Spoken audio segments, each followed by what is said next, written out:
This is the Urban Binge Radio. On her mama's soul, on her dead mama's soul. Yeah. You love who will get blocked right now. Sweetheart, I don't give a fuck who you are. Respectfully. Fuck you talking about. Fuck y'all bitches stupid assholes talking about. No, you get off my dick, bitch. Yeah, ain't sliding this year, bitch.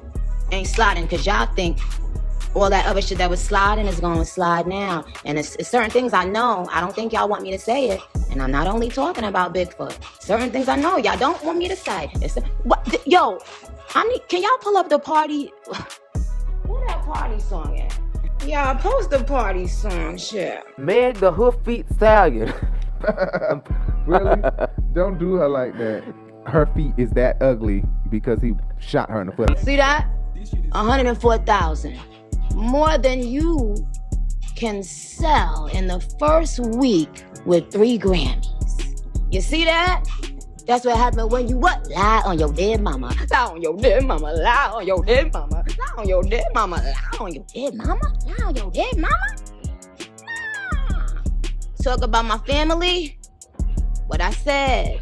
I love Nicki and all, but like, she coming off like she bullying people. She bothering people, starting shit for no reason. Nicki, like, worry about your music.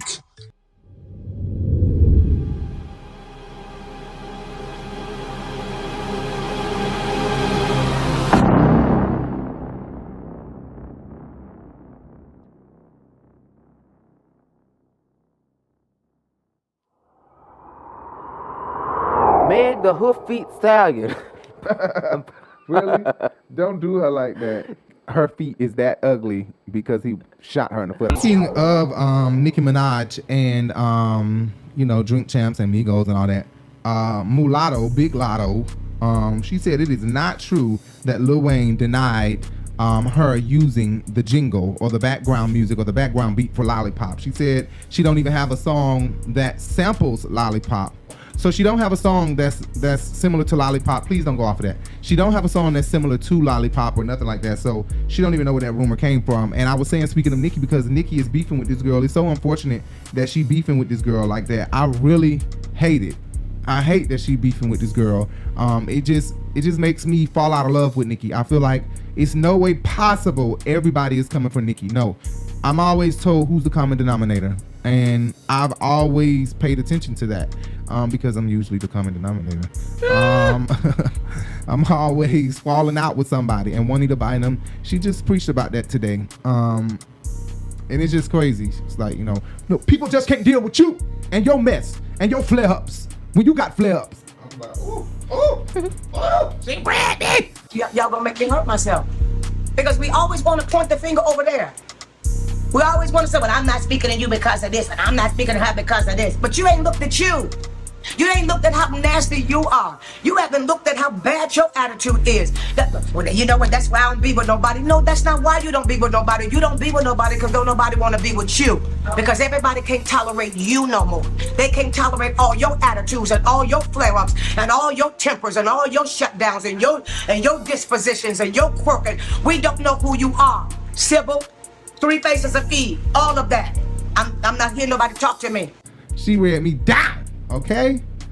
People get tired of hearing sorry from your jacked up self. Man, what? I was about to hit the floor. Okay, anyway, that's another story for another day. But yeah, Nicki Minaj has a problem. I'm sorry to say that, but Nicki Minaj is the problem at this point. And I love Nicki. No matter what, we cannot take away that she is the best female rapper in the game and mainstream female rapper in the game. And number 2, I gotta give it to Stallion. That bitch can rap, okay? Yeah. But not Nicki. Before I speak of Stallion, because we talking about the Stallion, I want to get into the Stallion. Speaking of the Stallion, Drake lame ass shaded Megan Thee Stallion and Dram and Serena Williams in his song. Really, I don't know what's going on with Dram's situation, but Dram went on Instagram to kind of, take shots at Drake and say, nigga, you worry about some old ass beef, some beef I ain't thought about in years. Hey, somebody tell Drake to shut the fuck up about that shit, man. Fucking 5 years ago, This nigga never even fucking touched me, nigga. I pressed his ass. His fucking bodyguards, goddamn. I ain't gonna hold you. His bodyguards went to town on the kid. But his bodyguards did, not his bitch ass. He ain't touched me. He's a bitch. You know that. Come on, why I gotta goddamn get into all of that? When I see him, I see him. You know what I'm saying? What's good with the one-on-one though, my baby? What's up, my nigga? But you don't want to do that. You want to have your guards. That's cool though. He ain't touched me though. And that shit from 5 years ago. Come on, nigga. Who else, like, you know what I'm saying? Why don't you keep bringing up, why don't you bring up how you got smacked by a Diddy or some shit? Which I really didn't know they had a physical altercation. From what I read, I didn't know they had any type of beef. I didn't even know them niggas ran in the same circle, okay? I ain't heard of Dram, and I think it's giving, when Dram is talking, it's giving, he's too chunky, it's giving, but he is handsome, it is giving Dram is bitter. I think he feels like I lost my career due to Drake not liking me. That's what it seemed like. Cause I'm like, what the fuck Dram been at? Something Drake said about Cha-Cha in his song, and Dram went like, you know, nigga, like, you coming for me like that, really? But also he came for Megan Thee Stallion. I don't know what the hell he said about Serena Williams' husband, but TMZ said he came for Serena Williams' husband. I know he said something like, and yes, Serena, your husband is a groupie or a fan or something like that. Yeah, he took a lot of shots. But for Megan, they're saying, okay, the black ass nigga, what's his name? Kodak Black. No, not Kodak Black. Yachty LeBeau said, he said that Drake didn't mean no harm by his line about Megan Thee Stallion. Bitch got shot, but still the Stallion or whatever the fuck. He said Drake didn't mean no harm by it. It was talking about girls who get ass shots and lie about it. So Lil Yachty recently tried to clarify Drake's bars that were allegedly about Megan Thee Stallion. I'm Asia Sky for Hip Hop DX, and check this out. Lil Yachty has spoken out on Drake's behalf to clear up what fans perceived as a subliminal line directed at Megan Thee Stallion on Drake and 21 Savage's new album, Her Loss. Circle Local lines made waves almost immediately after Her Loss was released. In the song, Drake said, "This bitch lie about getting shots, but she's still a stallion. She don't even get the joke, but she's still smiling." Now some fans believe Drake threw more shade at Megan later in the song when he rapped, "Shorty said she graduated, she ain't learned enough. Play the album track 1, K, I heard enough." During an IG live session on Friday night, November 4th, Yachty addressed the controversial line on Circo Loco in which Drake seemed to refer to Meg Thee Stallion's 2020 shooting, for which Tory Lanez is currently awaiting trial. Megan graduated from Texas Southern University with a bachelor's degree in health administration in December of 2021. Her latest album, Traumazine, was released this past August. I'm gonna clear this line up because I know Drake is not gonna do it. There's nothing to do with Megan. It's about women lying about their butt being real when it's not. And like Stallion as in like she's still fine, like, you know, like a stallion. You know, that was it. Yachty went on to repeat the clarification after fans commented that his stream wasn't coming through clearly. Now, shortly after Her Loss's midnight release, Meg Thee Stallion fired off several tweets in response to Drake's lyrics. Without naming names, Meg slammed Drake and his rap peers for using her shooting as fuel for jokes and clout. Meg tweeted, "Stop using my shooting for clout. Since when is it cool to joke about women getting shot? You are lame. Ready to boycott about shoes and clothes, but dogpile on a black woman when she say one of y'all homeboys abused her." Mark Lamont Hill tweeted and said once he heard that line on the third song, he turned the entire album off and will not be listening to it because he doesn't understand why Drake had to come for him. I mean, for Megan Thee Stallion, and if it was a male that did the same thing, Drake, that did the same thing, or a male that got shot or something like that, it would be different, or something Mark Lamont Hill said. Well, Dr. Mar, you can call me and we could talk about it over the phone. Really, yeah. Mark Lamont Hill reminds me of Charlamagne, but he is fine as hell. But I understand. I can't fathom for the life of me why Drake would jump in there. I want to give Drake the benefit of the doubt because I love Drake, but I do know Nicki Minaj and Drake both are very subliminal and petty, and they get it from the man who they come from. They are like a piece of Lil Wayne. And what's Nicki Minaj's last name?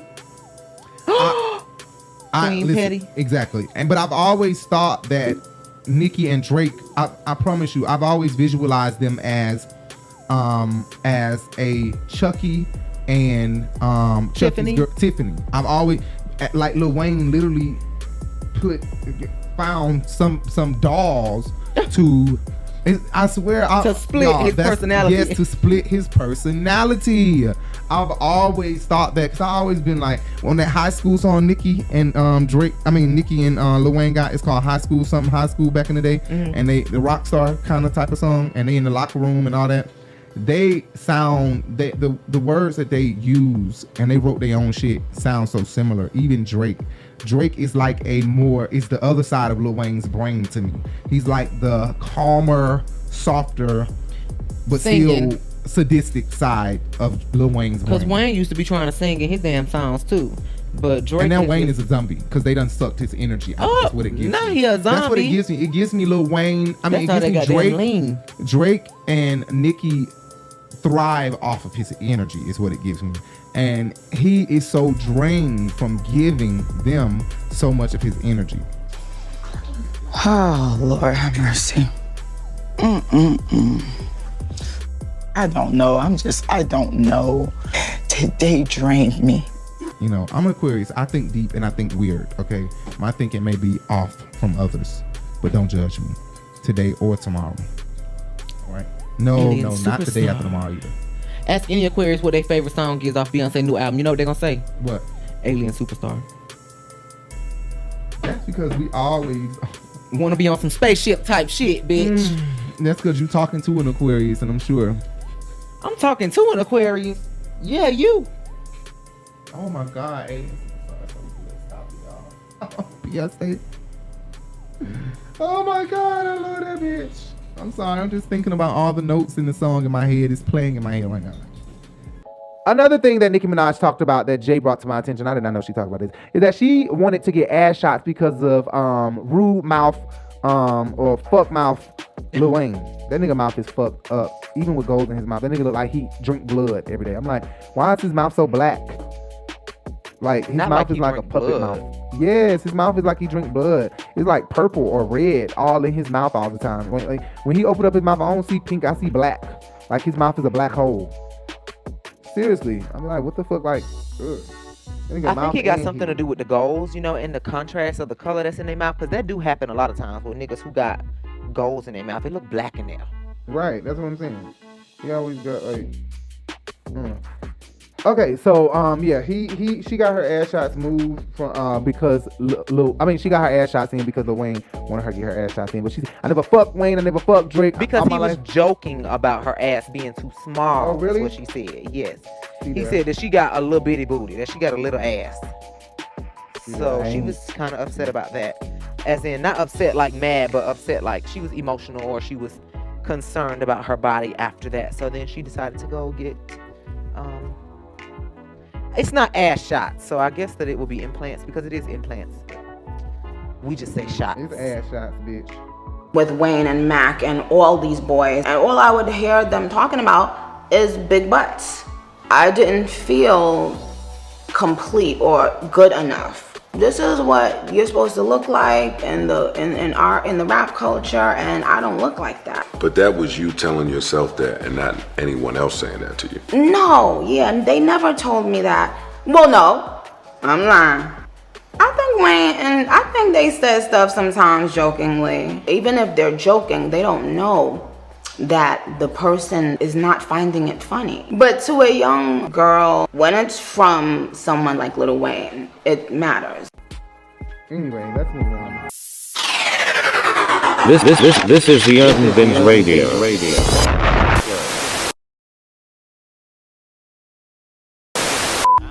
This is a story about Jay's girl, Nicki Minaj. You're right. Cause Nicki Minaj recently did an interview with Joe Budden. And somebody who I think she loves Joe Budden so much.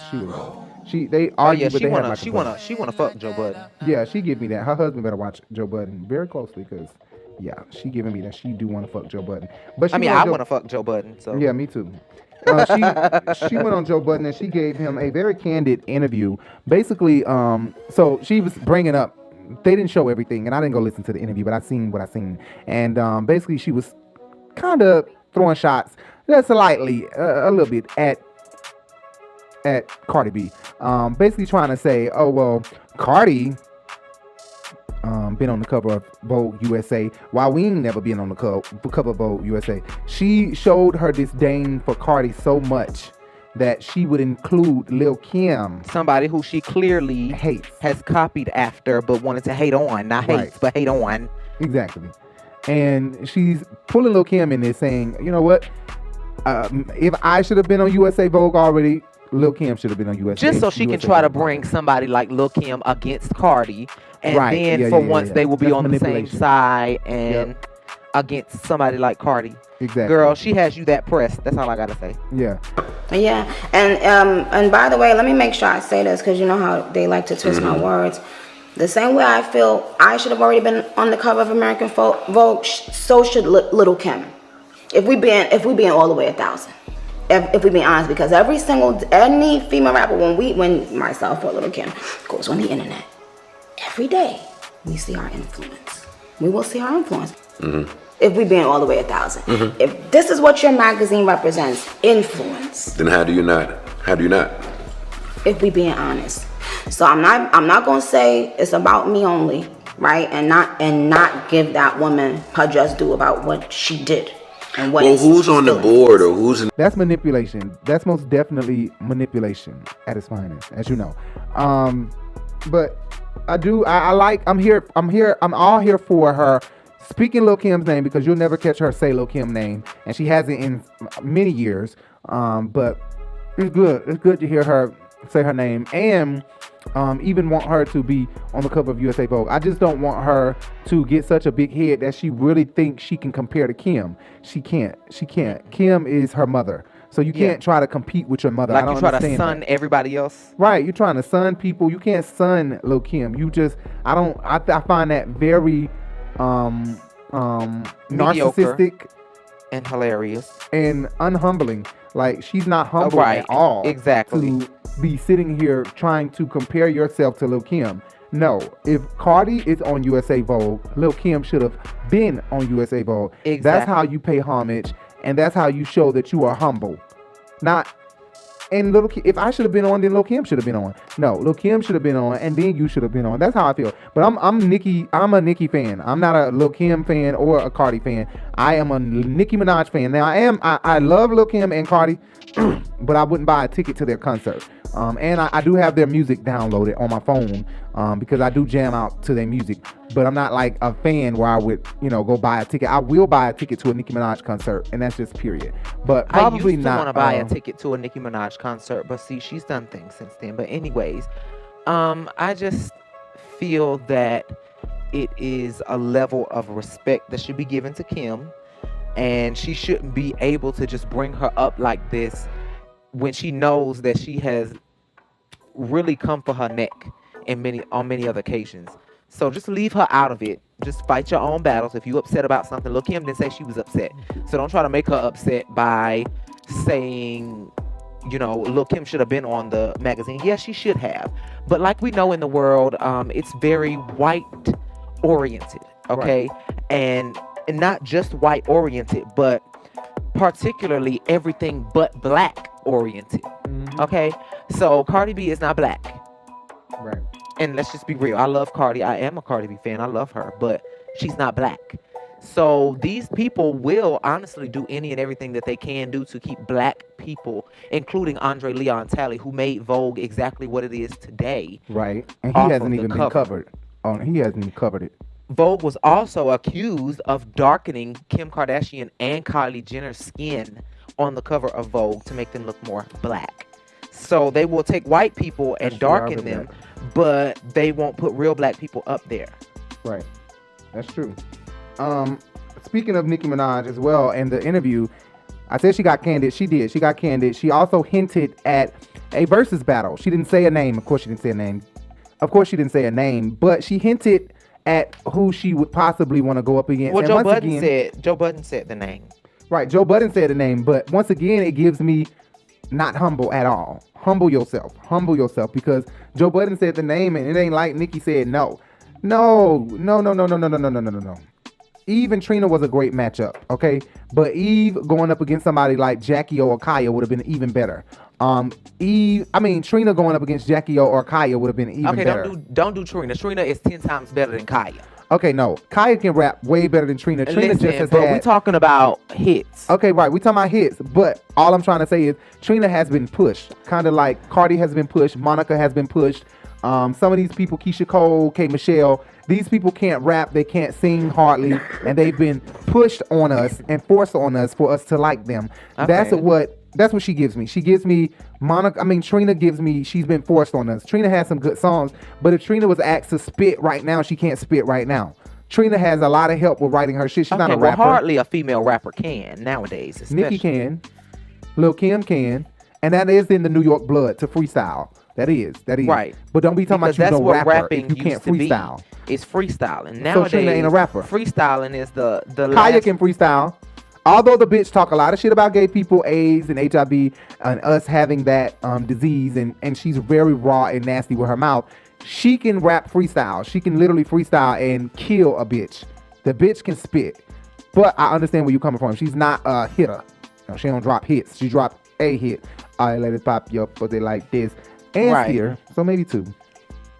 Oh, don't trust no nigga. So 3. So 3. She got a good 3 under her belt. She got a little good 3, yo. Oh, I've been a bad girl. Whip your love on me.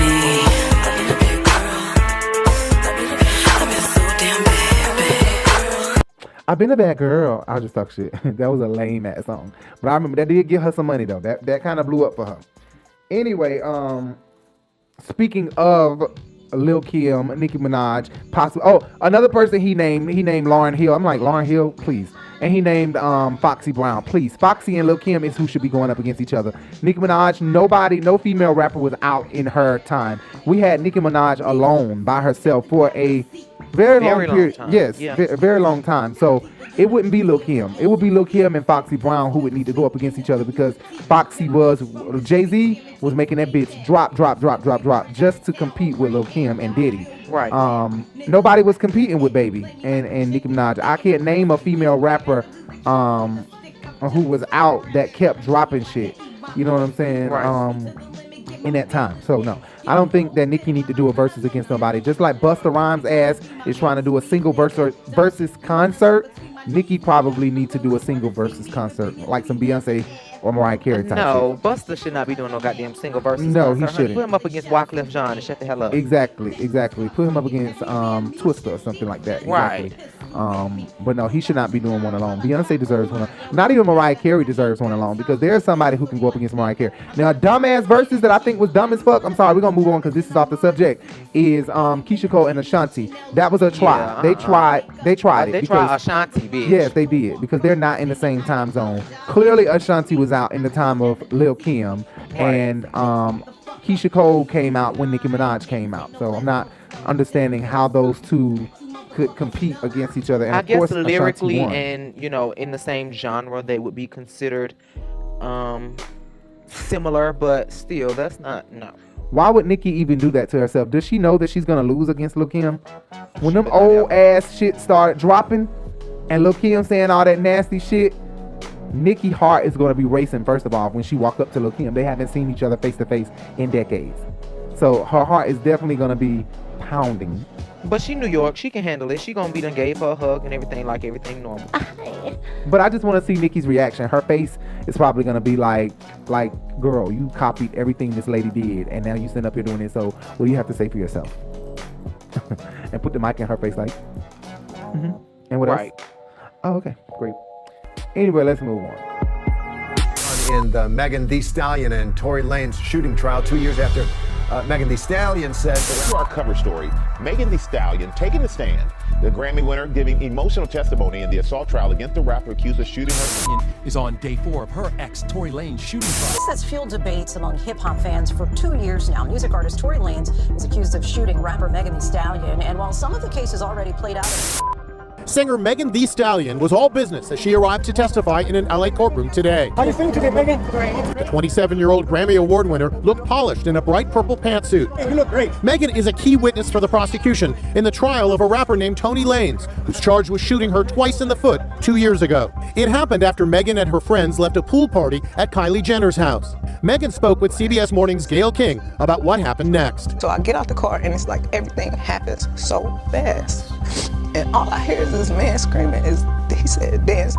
And he started shooting, and I'm just like, oh my God. Were you afraid for your life at that time? I was really scared because I had never been shot at before. Prosecutors claim text messages Lane sent to Megan are evidence he's guilty. I genuinely want you to know I'm sorry from the bottom of my heart, and I was just too drunk. Should have never happened, and I can't change what I did. George McDecian is Lane's lawyer. What do you make of all of this attention given Megan Thee Stallion's testimony today? That's fine. I will do our job and show credibility of Megan today. Is it your position that somebody else shot her? Yes. Megan was in tears when she took the stand. She said Lanez told her he was on probation and said, don't say anything and I'll give you $1 million. Outside the courthouse, fans rallied to show their support, holding up a We Stand With Megan banner. What is your reason for being here to support Megan? I believe black women when they say that harm has happened to them, and I think it is important for us to stand behind them.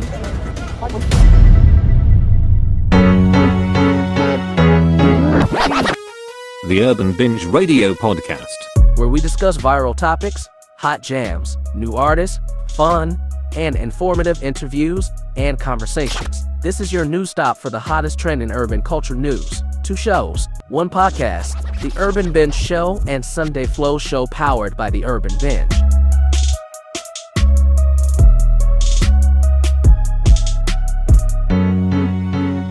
The Urban Binge Radio Podcast. Listen anywhere podcast can be heard.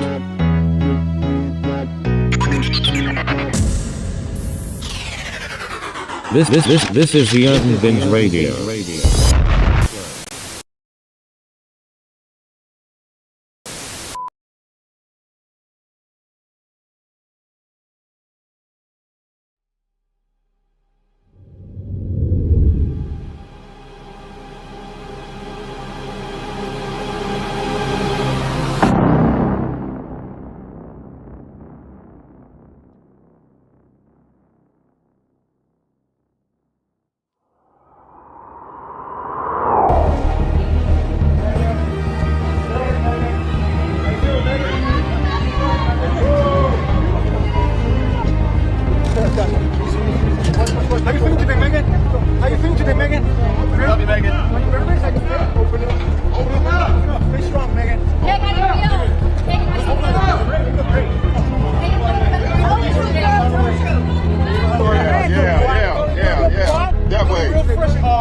If it doesn't fit, you must have quit. Yo, chill, he's got the baby. Chill out, everybody back up. Yeah, little man. He's got the baby. Open it up. Have some respect, yo. Hey, have some respect. Have some decorum, man. $100 bill, boy. Yeah, you're doing right. Show me. In the criminal justice system, the people are represented by 2 separate yet equally important groups: the police who investigate crime and the district attorneys who prosecute the offenders. These are their stories. We had opening statements. Opening statements are still actually going. We had to pause midway through for lunch. Better than TV. If you watch the prosecution's opening statement, you would say guilty. If you then watch the defense's opening statement, you would say, what the hell is the prosecution thinking, charging him? Basically, the prosecution started with this story. They said that, hey, they're all at the party, and Tory is leaving the party with Meg. They're in the car. An argument breaks out, during which Meg says and insults his skills as a rap artist. This leads to a situation where she gets out of the car and he shoots at her feet and yells, "Dance, bitch." And then she ends up at a hospital, and a doctor takes out 3 fragments of bullet wounds from her foot. Now, if you just hear, and the prosecution says that Kelsey, the other woman in the car, is going to testify that Tory shot. And Kelsey has a text message where she texts somebody that, hey, Tory shot Meg. And then the rest of the prosecution's case is based on all these calls and texts where Tory's like, oh, I'm so sorry, oh, I'm so drunk. He never says that I shot him. He's like, oh, I'm just so sorry, I'm so drunk. So question what he's apologizing for. So that's the prosecution's case. Seems pretty easy. Then the defense comes up, and man, it gets spicy. First, the defense goes, they're not telling you about half of what's going on. The most important thing they're not telling you about an eyewitness who saw two women fighting, Kelsey and Meg. And so let's talk about why them two are fighting. Let's talk about how she was in the front seat. The gun was caught in the front seat. Let's talk about how she might have gunpowder. She does have gunpowder. Let's talk about how this has nothing to do with the fight between Tory and Meg and everything to do with the fight between Meg and Kelsey. And then the defense starts dropping the bombs. He basically says this, that they're in the car. Yeah, they left, but you know, because Kylie and Tory were in the pool together. And Kelsey and Meg both felt some type of way about that, to the point that Meg felt really some type of way about that. And she was really trying to go, to the point that eventually, because of how Meg is acting, this is according to the defense, Kylie Jenner goes to Meg Thee Stallion and says, it's time for you to leave. They all leave. The defense's point is what happens in the car is this. Tory questions Kelsey, hey Kelsey, why are you backing up Meg for me trying to, get it on with Kylie Jenner? Meg has been snaking men from you your whole life. I hooked up with you, Kelsey, and then Meg went behind your back and hooked up with me. And Kelsey, this is not the first time. You have been hooking up with Ben Simmons. Meg went behind your back and hooked up with Ben Simmons. You have been hooking up with DaBaby. Meg went behind your back and hooked up with DaBaby. And so the defense starts dropping all these grenades. The crowd is captivated. The jury's like, oh, what's going on? And there's every reason that there could have been a fight here, not between Tory and Meg, but between Meg and Kelsey. And the shooting could have not been Tory. It could have been done by any one of the other people in that car. What does all of this mean? Well, I'll tell you a couple things. First, Corey Gamble, Kris Jenner's husband, is going to testify, so this will continue to be must-see TV. Two, the judge is terrific. I expect a very fair trial.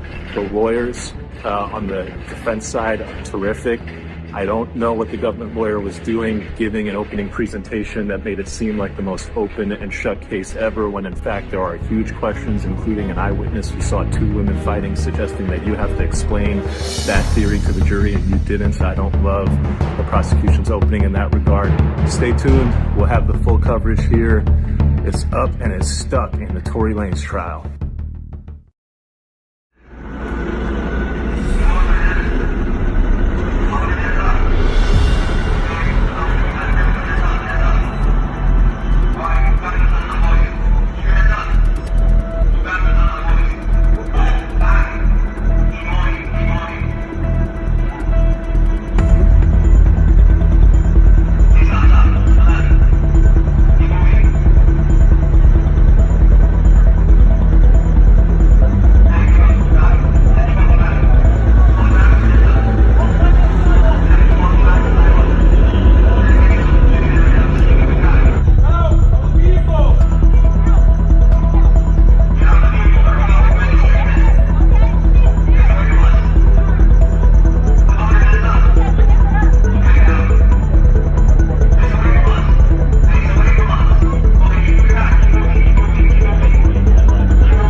In the criminal justice system, the people are represented by two separate yet equally important groups: the police who investigate crime and the district attorneys who prosecute the offenders. These are their stories. Two of the Tory Lanez trial is underway. It started with Meg Thee Stallion testifying. I'm going to take you through what she testified about in the morning. We're currently on lunch break. She's going to come back and complete her testimony this afternoon. It started with questions about Tory Lanez. She testified that she knew him only for a short time leading up to this incident. They were friends. She was asked, were you intimate? She said yes. She was asked, were you exclusive? She said quite happily no. Then they asked her about her relationship with Kelsey. She said that she's known Kelsey since freshman year of college. How do you know her? How would you describe the relationship? I found her answer very interesting. She said, I quote, we did everything together. They asked her, hey, how do you feel about being here today? She was struggling through the testimony. I was a little surprised at her answer. She said, I don't feel good. I can't believe I have to come do this.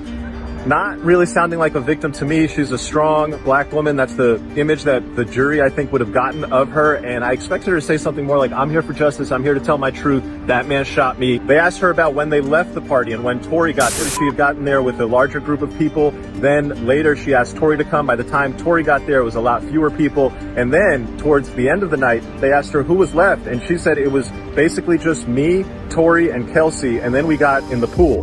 Then she said that when they were in the pool, her wig started getting loose. It was coming off. She felt uncomfortable, so she wanted to leave. She told Kelsey. Her and Kelsey went to the driver and said, hey, we want to leave. And this brings up the first point of contention where, according to Meg, the driver said, I won't leave without Tory. Now, obviously, Tory's team says Meg said she won't leave without Tory.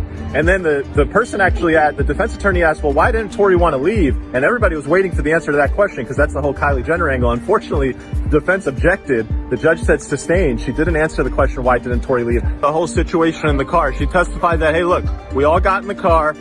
I got out and arguments started to break out. Basically, Tory started the argument. I was shocked when she dropped and admitted that this argument started with Tory to Meg, hey, why are you snaking your friend like this? And basically revealing that he had hooked up with both of them, that they had been cheated on by him. And this sort of led into the whole big fight. At one point, she gets out of the car, but then she did get back in because they convinced her to get back in. And then we get to the shooting. And here, there was some shocking stuff. So here's some of the key stuff. One, Meg described that, hey, look, I got out of the car, I looked back over me, and then I saw Tory holding a gun, pointing it at me, and he shot me after he said, dance bitch. But then, this is the prosecution asking the questions, and even in the prosecution asking the questions, she said stuff that makes you scratch your head, which leads you to believe that what's going to happen under cross-examination. The prosecution asked her this, where was Kelsey when Tory was doing the shooting? You know what Meg said?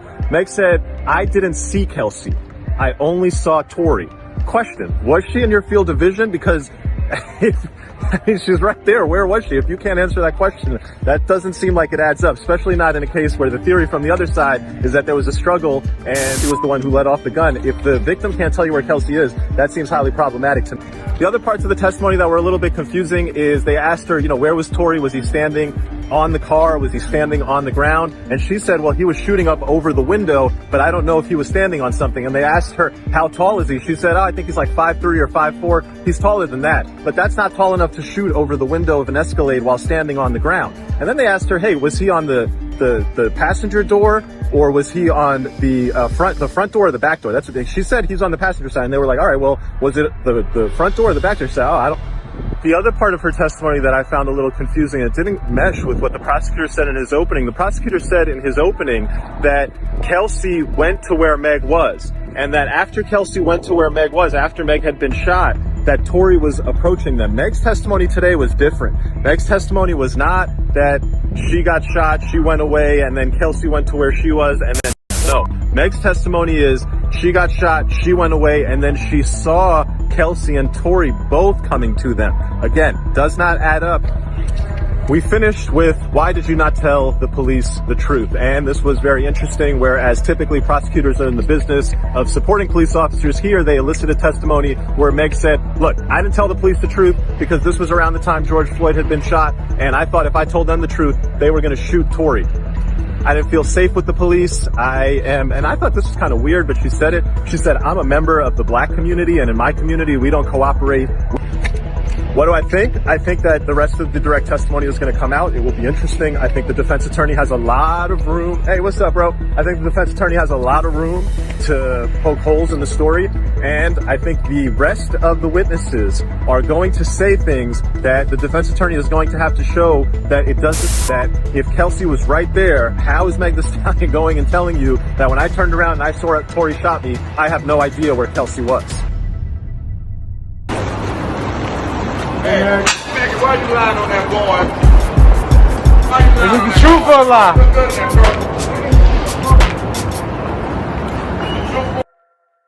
In the criminal justice system, the people are represented by two separate yet equally important groups: the police who investigate crime and the district attorneys who prosecute the offenders. These are their stories. Oh my God. When we walked out of that courtroom just now, every single person was shocked. Every single person was frozen. A lot of people were looking at me like, bro, tell me what is going on. Kelsey took the stand before she even started talking. There were fireworks. This started with Kelsey coming in and saying she is invoking her Fifth Amendment right to remain silent and not testify. When someone invokes the Fifth Amendment, they have to be invoking it because if they were to testify, they would be giving testimony that incriminates themselves. She said, I will not testify because I would be giving testimony that I'm incriminating myself. That's what it means when she invoked the Fifth Amendment. Now, the government offered her immunity. They said that we will not prosecute you and use this testimony against you, so please testify. Her lawyer came back and said, well, that's not good enough. I don't want you to just not use her testimony against her. I want you to confirm to me that you will not prosecute her for any crimes arising out of this instance, out of this situation. The prosecutors said, yes, on the record, we will not be charging Kelsey for anything that came out of this incident. And then she testified. I'm going to go over the whole testimony in the next video, but here's the piece that we just left off at lunch. The courtroom is just, I can't even explain the tension. They asked her, at one point, did Tory ever say that I'll shoot you? And she said, I'm invoking my Fifth Amendment right, which suggests, they asked her, what's the context? When did he say I'm going to shoot you? She said, I invoked the Fifth, which suggests that the context was Kelsey was doing something, perhaps Meg was also doing something that would incriminate her. That's the context. That's what I get from it. Bombshell from this morning. Let me catch you up on the rest of Kelsey's testimony. They asked her, how are you feeling? She said, I don't want to be here. They asked her, what's triggering you? She said, quote, lies from Megan. She was asked, what lies? That I betrayed her, that I am a bad friend, that I took hush money. Was asked, how do you feel about the allegation that you shot Megan? She said, that's ridiculous. She was asked, how did you meet Tory Lanez? Me and Meg both met him at the same time at a Rock Nation brunch. She continued that after they met, Meg wanted to hook Tory up with Kelsey, that did happen, that Kelsey and Tory were engaged in an intimate relationship, that Kelsey got COVID, went back to Texas, and during the time she was back at Texas, having left LA, Tory and Meg started getting it on. They talked about the night of the incident. They got to Kylie Jenner's house around 3 to 4 p.m. She was a great witness, by the way. She answered everything extremely knowledgeably, extremely truthfully. I believe every word she said. She never seemed like she was trying to hide something, except when she pled the Fifth, of course. Now, she's clarified, this was not a party. Those were just people hanging out. There was maybe 5 or 6 people before Tory got there. There was a lot of alcohol. She said at one point she did pass out. When she woke up, Tory was there. They were all in the pool. They were having fun. She confirmed a lot of the speculation. Tory was hooking up or trying to hook up, flirting with Kylie in the pool. Meg was very agitated, trying to leave with Tory. Tory did not want to leave. She contradicted Meg's testimony. Meg said, oh, I don't remember ever leaving once and then coming back. Kelsey testified they all got in the car. They left without Tory. As they were going, Meg is rambling, being just weird, and then says, oh, I forgot my slipper. Let's go back. They all go back to get her slipper. Then they grab Tory. Kelsey didn't go in at that point when they went back, but when they came out, Meg came out with Tory, and Meg said to Kelsey, bitch, Kylie told us it's time for us to go. Tory drops the bombshell that he had been hooking up with Meg. Kelsey did not know this. The first time she learned this is in that car. That's when the argument ensues. That's when just lots of arguing is going back and forth. The prosecutor really tried to pin it down and make it look like the argument was only between Tory and Meg, and Kelsey was adamant that nah, everybody was arguing with each other. It was a mess. She confirmed that Meg was dissing Tory's career, his skills as an artist. This stuff all crescendoed. The prosecutors asked her about, was there ever a threat made by Tory to shoot? She said yes. Prosecutor asked her, what's the context? She said, I invoke my Fifth Amendment right. You can only invoke your Fifth if the testimony that you are compelled to give will incriminate you, meaning that the context around the threat, if Meg will not tell us, if Kelsey tells us, it would incriminate her. There was an argument in the car? It was an argument because I was ready to go and everybody else wasn't ready to go.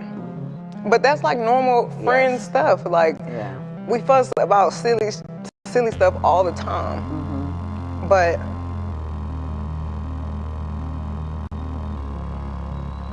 I never put my hands on anybody. I never raised my voice too loud. Like, this was one of them times where it was like, it shouldn't have got this crazy. Shouldn't have escalated to right. that it did. So I get out the car and it's like everything happens so fast. And all I hear is this man screaming, He said, dance, bitch. And he started shooting. And I'm just like, oh my God. Shot a couple of times. And I was so is he scared. in the car shooting from the car, Megan? He is standing up over the window shooting. And I didn't even want to move. I didn't want to move too quick. Like, cause I'm like, oh my God, if I take the wrong step, I don't know if he can shoot something that's like super important. I don't know if he could shoot me and kill me. Like, were you afraid for your life at that time? I was really scared because I had never been shot at before. In the criminal justice system, the people are represented by two separate yet equally important groups: the police who investigate crime and the district attorneys who prosecute the offenders. These are their stories. Morning session. We had the doctor testify. The idea that these are not bullet fragments in her foot, that's done. Forget about it. Those are bullet fragments. Every single person on that jury, if you ask me, believes that it was bullet fragments. How did they get there? That's the question. Kelsey took the stand. He was asked by the prosecutors, I don't know what the prosecutors were doing. If you ask me, it was a fumble this morning because they dealt with a witness who was hostile, not answering their questions, saying that she lied to them about all these statements where she incriminated Tory. And then that fumble was picked up on cross-examination. The defense attorney looks like he's on his way to the house. The defense attorney starts with the immunity piece. Okay, you've got immunity. You're only testifying once you got the immunity. Understood. Then the defense attorney goes into this idea that she's been got the immunity. Understood. Then the defense attorney goes into this idea that she's been paid off, and he does a great job of establishing the fact that she never made any statements to prosecutors in all of 2020, all of 2021. This happened in 2020. She only made a statement to prosecutors in September 2022, and the prosecutors are using all this evidence of alleged bribes. That stuff was years ago. So why would she have taken money years ago and then September 2022 not done what she's supposed to do when you take the money, which is lie for Tory? And to be sure, that's like the first 3 minutes of cross, because then we go into gunshot residue. You knew before you sat down with the police officers and gave your testimony that you had gunshot residue on you. Isn't that correct? She said, yes. Defense attorney came back and he used the prosecution's own questions against them. The prosecution had asked, hey, why'd you lie to us? Kelsey said, pressure. Defense attorney, where was the pressure from? Was it from Tory? Nope. Was it from anyone on Tory's team? Nope. Was it from the defense team? Nope. Was it from the prosecution? Yes. That type of sequence of questioning sits in a person's mind and goes, gee, I'm in a courtroom of law. It certainly seems like one side is winning. A lot more happened this morning. I'm talking about just a lot. The prosecution was straight up planting the seeds because I think there's a juror that they don't like and they're trying to get rid of him. There was an issue about the prosecution springing defense evidence. They're just like, oh, hey, we got this text message. I just found it in my back pocket. I'm going to use it. And the defense attorney was going nuts. Gloves are off at this point. There's a lot of cordiality. There's a lot of decorum. People follow the rules. Nobody acts out. But the attorneys on both sides, now when it comes to like, hey, can we get by with this? Like, no. I'm not okay with that. And, you know, they're saying stuff kind of out of order, out of turn. People are starting to feel that trial pressure. That's how it goes. Nothing is decided. Everything is an open game. You got to be on your P's and Q's when you're taking it to trial. David, Megan Thee Stallion's former best friend and assistant, Kelsey Harris, took the stand today. When she got there, she was granted immunity. And her testimony seemed to leave prosecutors frustrated because she answered almost every question with, quote, I honestly don't remember. Tory Lanez allegedly shot the Grammy-winning artist Megan Thee Stallion in the foot July of 2020. Harris made it clear today that her memory from that night was blurry because there was a lot of alcohol involved. Back in September, Deputy District Attorney Kathy Taub recorded an interview with Harris recounting the night. A lot of that recording was played in court today to refresh Harris's memory about what happened that night in the Hollywood Hills. Harris describing each part of that night in specific detail. But in court today, Harris said a lot of the things she said in September weren't true, saying, quote, I was protecting myself. Prosecutors showed a text message Harris sent to Megan Thee Stallion security guard the night of the alleged attack that read, quote, help, Tory shot Meg, 911. But today, Harris claimed she doesn't know why she said that, saying she didn't see anything happen. Harris refused to refer to anything that night as a shooting, only that she heard gunshots. When asked if she was shot by Lanez, she issued her Fifth Amendment right. She also said that she did not want to be here today and that it was triggering for her, but she will be back in court tomorrow at 10 a.m. In the criminal justice system, the people are represented by two separate yet equally important groups: the police who investigate crime and the district attorneys who prosecute the offenders. These are their stories.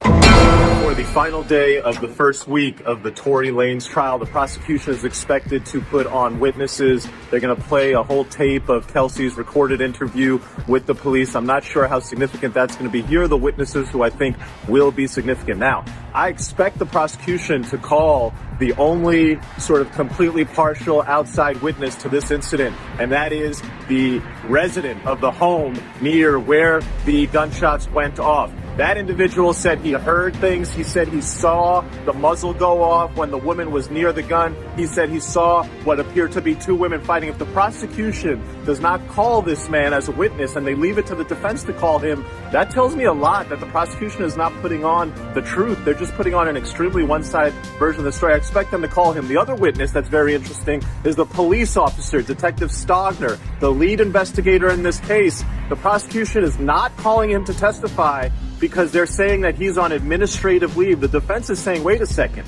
he's not on administrative leave. First you told me he's getting terminated. Now you're telling me he's on administrative leave. The defense is obviously building the case that this was a shoddy investigation, that we need to know about why this guy's not available, not testifying, why he was either fired or on administrative leave. Who is this guy and what did he do in this case? But let me tell you who I think the most important witness is. Oh no, wait. Why don't you go to my subs where I just did a video, IG subscriptions, telling you exactly who I think the most important witness. Friday morning session in the books. At the Tory Lanez trial, prosecutors played the recording from their interview with Kelsey back in September 2022. A lot of the jurors had heard a lot of that stuff before, but now they heard it on audio played on the courtroom speaker. Kelsey told the story. She gave a lot of details. You know, when you do a direct examination, you maybe don't go over all the details. When you sit down with police and they do your initial interview, they go over every single detail, and every single detail is on the recording. We got a lot of gossipy details, including that Odell Beckham Jr. was there at the party that night. Kylie Jenner at the front had up to 6 security guards checking people.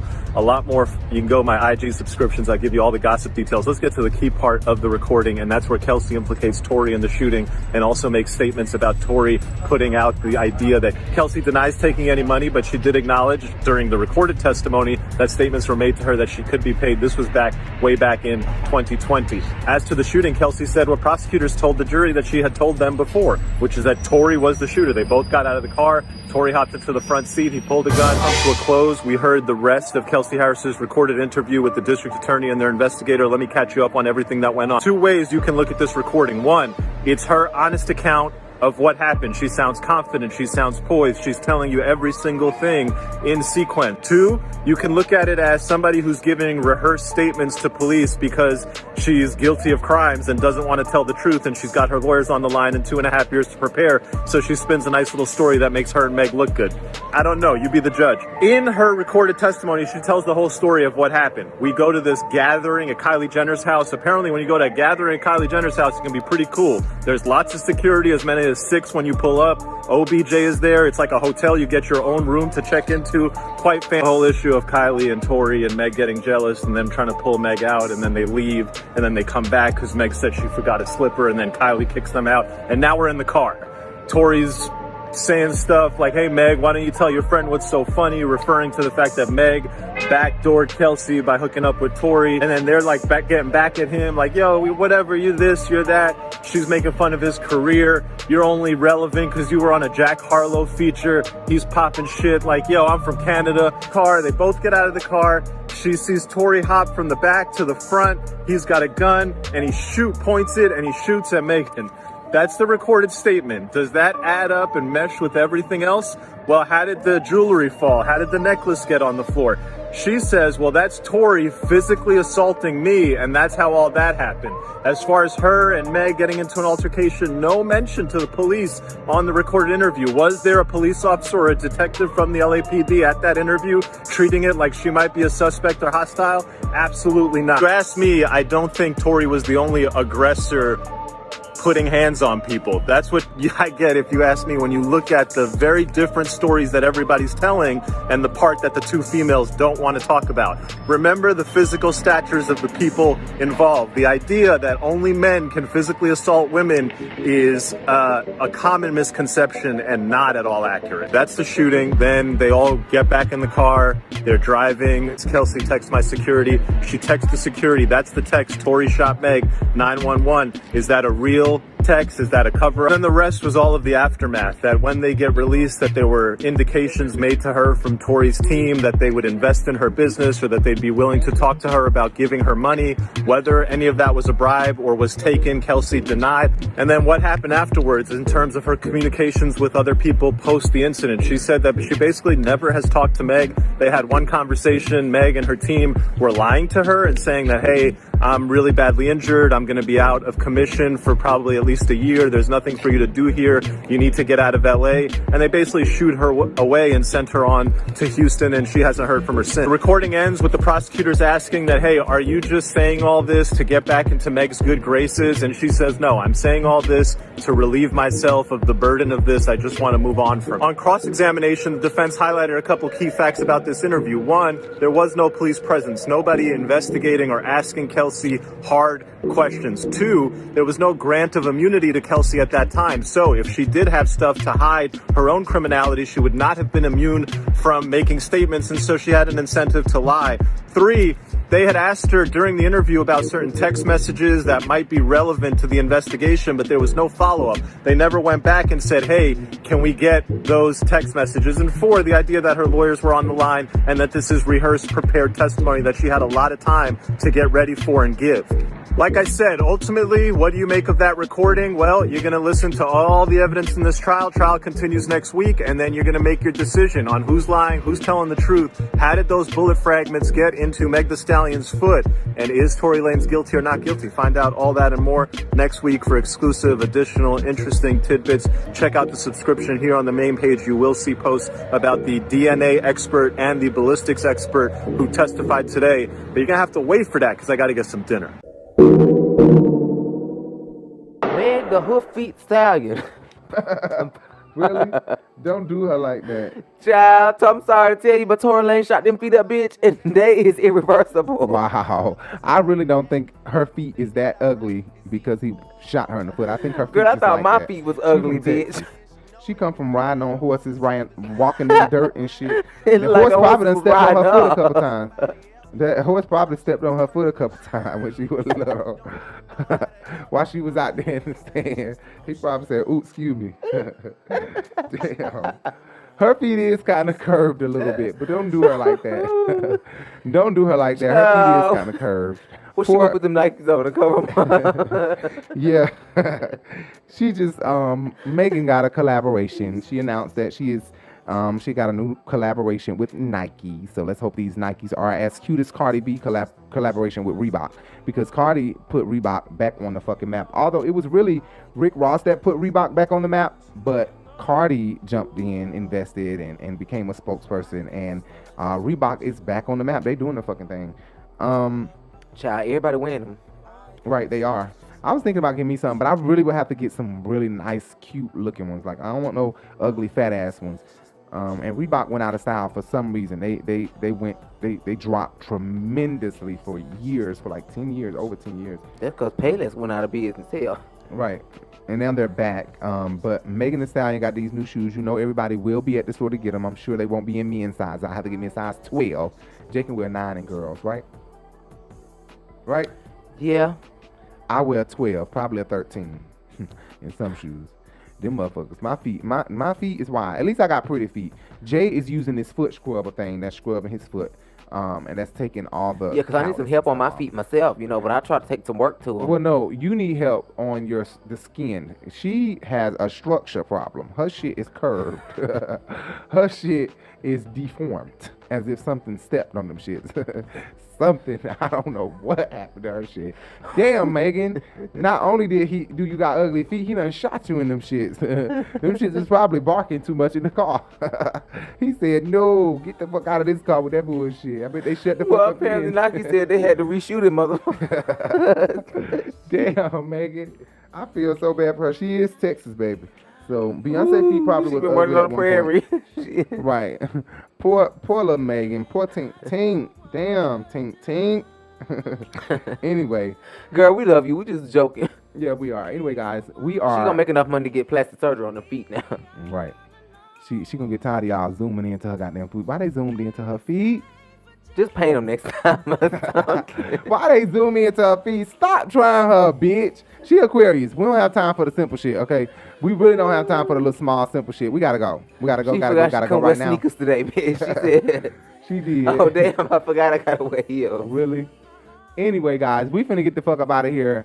That was pretty fast. I feel like, although this video says that it wasn't, I think it was pretty fast. We got through this like this. Okay, guys, we'll be back. We're trying to come do these videos more frequently, more often. Okay.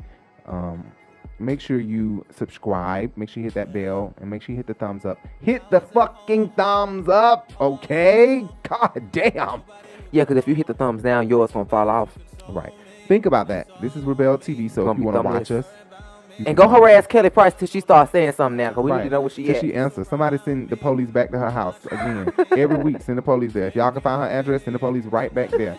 And pray for her, because something is going on. I don't know what the hell going on, but something's going on. Make sure you guys subscribe. Make sure you hit that bell. Make sure you hit that thumbs up. Please hit the fucking thumbs up, okay? I'm serious.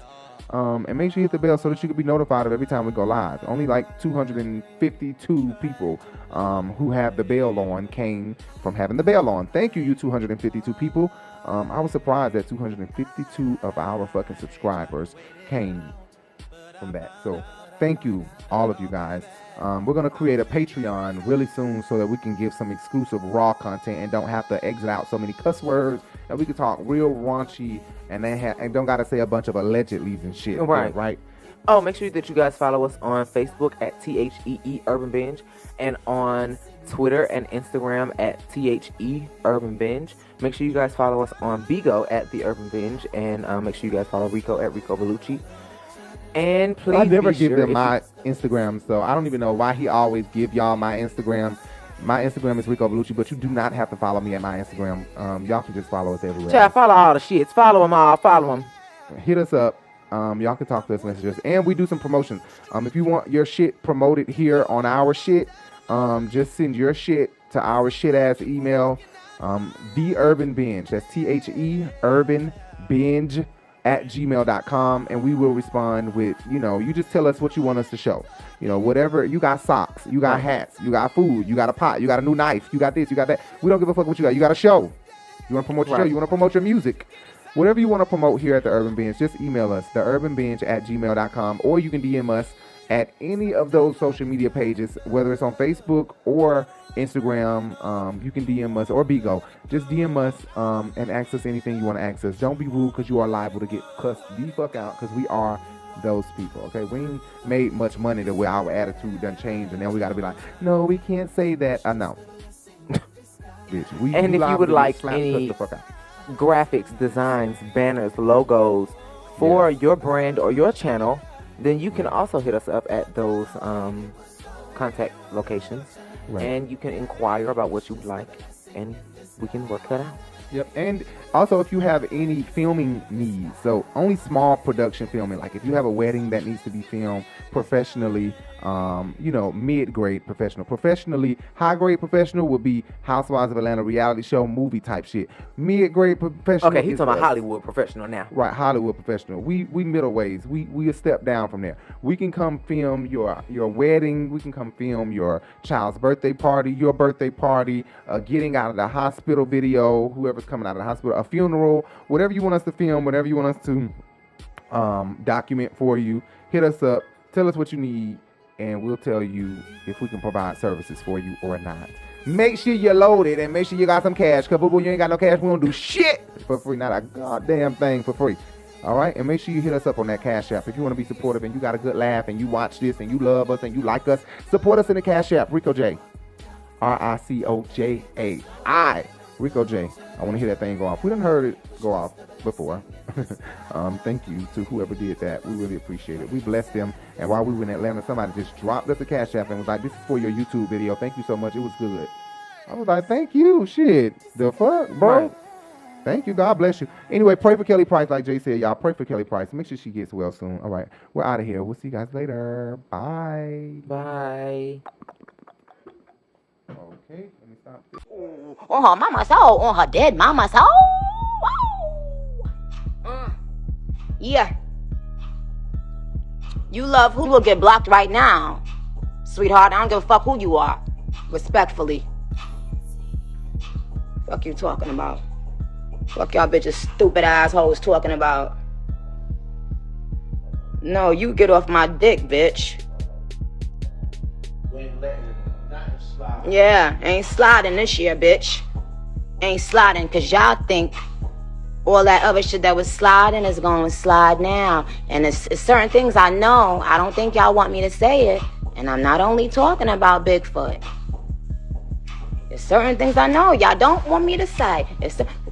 Yo, can y'all pull up the party? Where's that party song at? Let me hear some. Yeah, post the party song, shit.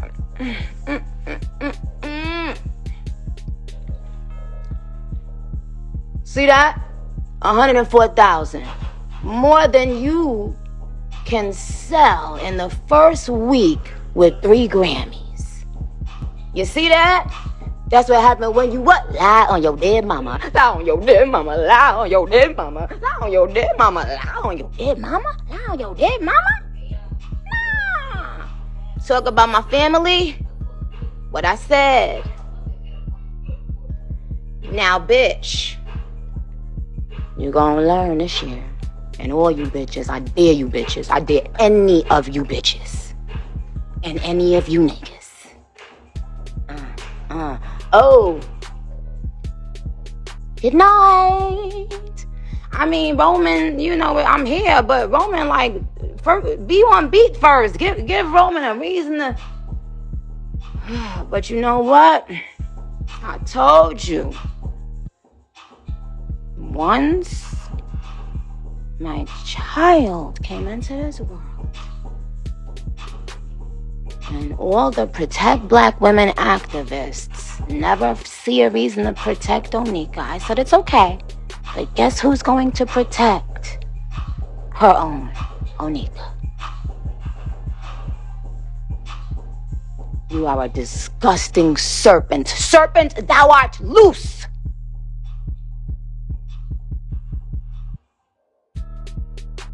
And for all my supporters that's on this live, I wish you blessings and love and peace this year. I wish you prosperity this year. I really do. Because you know what? You guys deserve it. You do. You do. You do. But you know what? Your first mistake is thinking that you were dealing with Nicki.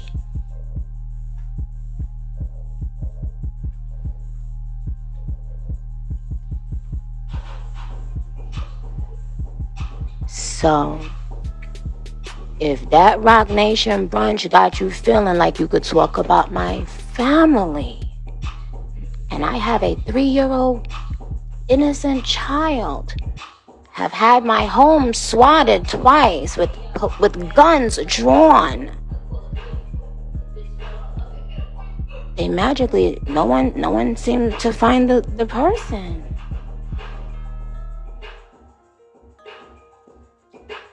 Play with Papa at your own risk. Okay? Okay? Because when it comes to my child, you're going to get a different person. Okay? Okay. And I'm going to say it again for the people in the back. I dare you. And like I said, for all of my supporters, man, you have a blessed, prosperous, healthy, filled with love life. This woman clearly was jealous from the moment. You could see it on the live. I was so confused.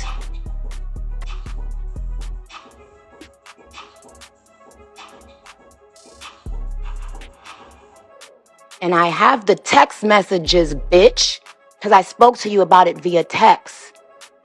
Saying, because look, this is how vicious she is.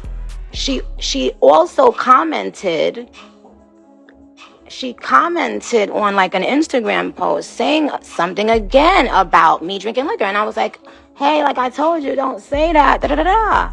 Like, I wasn't drinking liquor, and so why are you saying that? So it was all odd. Very odd. And I have the text messages in my phone, Bigfoot. Girl, get the fuck. You getting blocked. Ugly. You was an ugly hoe. Now, everyone who believed me when I said it, everybody who didn't need proof, oh yeah, she's very ungrateful.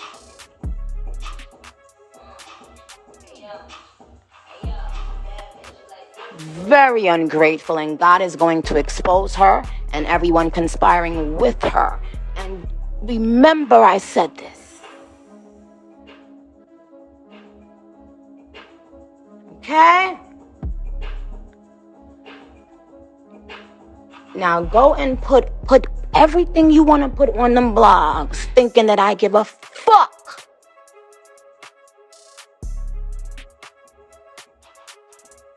You came on that live begging, Megan, begging, trying to avoid the bitch, trying to do everything I could to avoid this dumb bitch. Oh, Barbs, go and tell her that, tell her to put me on her live, begging.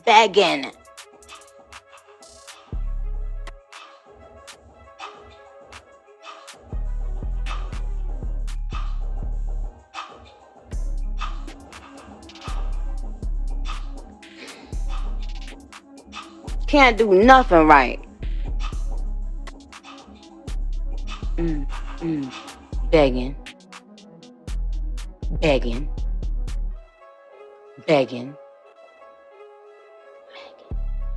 Stop begging. Begging.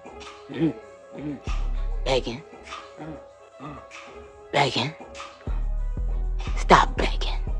Megan. You the fuck. Alright, bye. It's like, I love Nicki and all, but like, she coming off like she bullying people. She bothering people, starting shit for no reason. Nicki, like, worry about your music. Do your music, put your music out. I don't think this is good publicity for your album, because it's a great album. The album is like, and you are the #1 rapper, okay? Female rapper. Hell, I don't think it's no men touching Nicki. But the thing is, like, you have a lot of fans who just like, why? The cockiness, the fucking messing with people, bothering people all the time. And we can't say it's a New York thing because Cardi don't do this. It's like, you're bullying. I don't get it. I don't understand, Nicki. Just focus on the music so you can become a winner.